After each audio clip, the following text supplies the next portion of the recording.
గోధుమ పిండిని ఒక బౌల్లో వేసుకొని ఉప్పు నూనె వేసి కలుపుకొని నేను వాటర్తో కలుపుకొని చపాతీ పిండిని పక్కన పెట్టుకుంటున్నాను.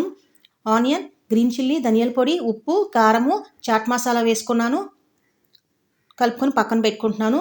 ఆ తర్వాత నేను చపాతీని ఇలా రోల్ చేసుకొని ఉండలుగా చేసుకొని చపాతీలను ఒత్తుకుంటున్నాను. ఆయిల్ స్ప్రెడ్ చేసుకొని వాటిపైన ఈ ఆనియన్ స్లైసెస్ని వేసుకుంటున్నాను. ఇలా రోల్ చేసుకొని మధ్యలో ఒకసారి కట్ చేసుకుంటున్నానండి.